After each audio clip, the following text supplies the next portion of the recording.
గృణతే తత్వమాత్మీయమాత్మీకృతజగత్రయం ఉపాయోపేయరూపాయ శివాయ గురవే నమః. కలౌ కాళీ కలౌ కాళీ కలౌ కాళీ వరప్రదా కలౌ కాళీ కలౌ కాళీ కలౌ కాళీ తు కేవలా. పరమేశ్వరుని యొక్క పంచముఖములైన సద్యోజాత, వామదేవ, అఘోర, తత్పురుష, ఈశాన వక్త్రములు క్రమముగా సృష్టి స్థితి సంహార తిరోధాన అనుగ్రహములకు సంకేతములుగా తెలియబడుతున్నాయి. వాటిలో మూడవదైన అఘోరముఖం సంహారతత్వానికి సంకేతముగా తెలియబడుతుంది. అయితే శ్రీ సాయనాచార్యుల వారి భాష్యాన్ని చూస్తే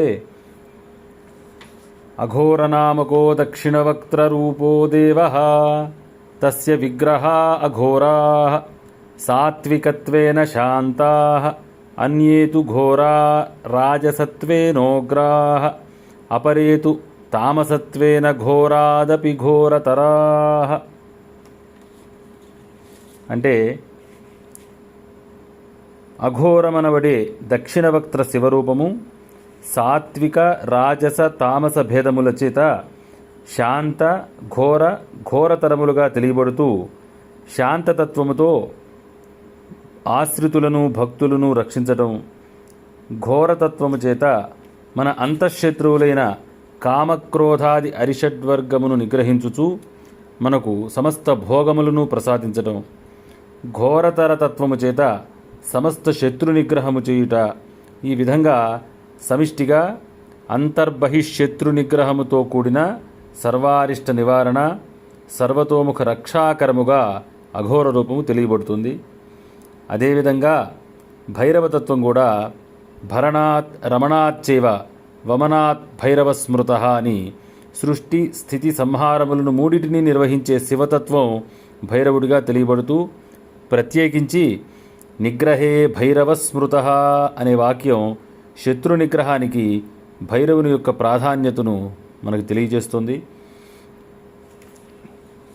సమస్త విశ్వములోని తేజస్సు అంటే ఎనర్జీ ఆద్యాశక్తిగా స్త్రీ రూపాన్ని ధరించినప్పుడు సమయాన్ని నియంత్రించే దేవత కాబట్టి, అంటే కాలాన్ని నియంత్రించే దేవత కాబట్టి కాలశబ్దం నుండి కాళీ అనే నామంతో ఆరాధింపబడింది. కాళీతత్వం సమస్త జీవరాశిని అంధకారం నుండి తేజస్సు వైపు, అంటే చీకటి నుండి వెలుగు వైపు, అజ్ఞానం నుండి జ్ఞానం వైపు నడిపించటం, అదేవిధంగా మృత్యుతుల్యమైనటువంటి కష్టముల నుండి ఉద్ధరించటం, శత్రు నిగ్రహము, జ్ఞానప్రకాశము, సమ్మోహనము, ఐశ్వర్య ప్రతాపము, ఈ విధంగా సర్వాభీష్టములను ప్రసాదించే మహావిద్యగా, మొట్టమొదటి మహావిద్యగా తెలియబడుతుంది.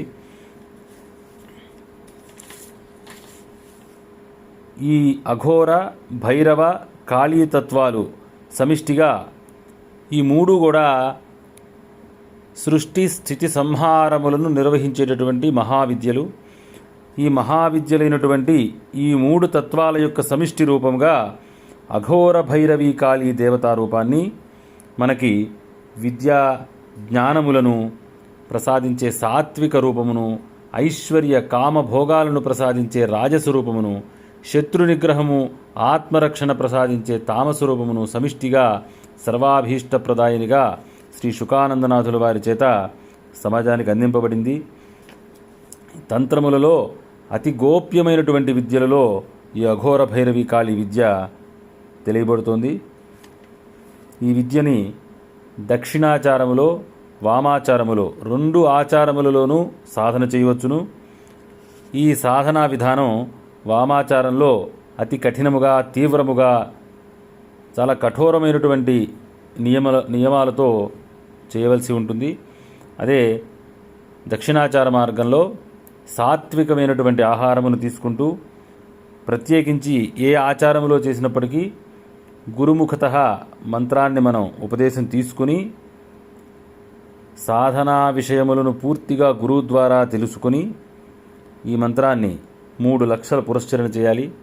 తద్దశాంశం అంటే 30,000 సార్లు చక్కని శుద్ధమైనటువంటి ఆవు నెయ్యితో హోమం చేయాలి. ఈ విధంగా చేస్తే ఈ మంత్రం సిద్ధిస్తుందని శాస్త్రముల్లో తెలియబడుతోంది. ఇలా సిద్ధించినటువంటి విద్య మనకి కల్పవృక్షంలాగా నిరంతరం మన వెంటే ఉండి మనల్ని అన్ని రకాల సమస్యల నుండి ఉద్ధరించి మనకి అమృతతుల్యమైనటువంటి జీవితాన్ని ప్రసాదిస్తుందని తెలియజేస్తున్నాను.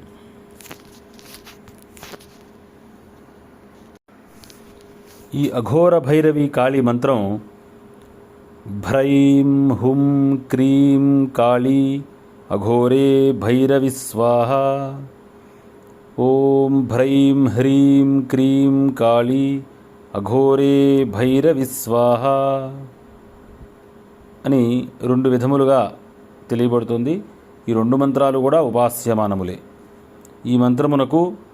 ఈ మంత్రమును మన సమాజమునకు అందించినటువంటి శ్రీ శుకానందనాథుల వారు ఋషి, గాయత్రి ఛందస్సు, అఘోర భైరవి కాళీ దేవత. ఈ మంత్రం యొక్క ధ్యాన శ్లోకం ఈ విధంగా ఉంది. ధ్యాయేన్నీలఘనాఘనద్యుతితనూ మున్మక్తకేశోజ్వలాం కంఠే ఖర్పరమాలికాం వివసనాం క్రోధాగ్నినేత్రత్రయీం ఖడ్గం శూలకపాలపానకలశాన్ సంబిభ్రతీం దోస్తలైః ఉగ్రాముజ్జయనీపురప్రియసఖీం కాళీం మహాభైరవీం. నియమనిష్టతో గనక ఈ దేవతను సాధన చేస్తే ఖచ్చితంగా సర్వకార్య విజయం, అలానే సర్వాభ్యుదయ సిద్ధి తప్పకుండా కలుగుతుంది. సర్వే జనా సుఖినో భవంతు.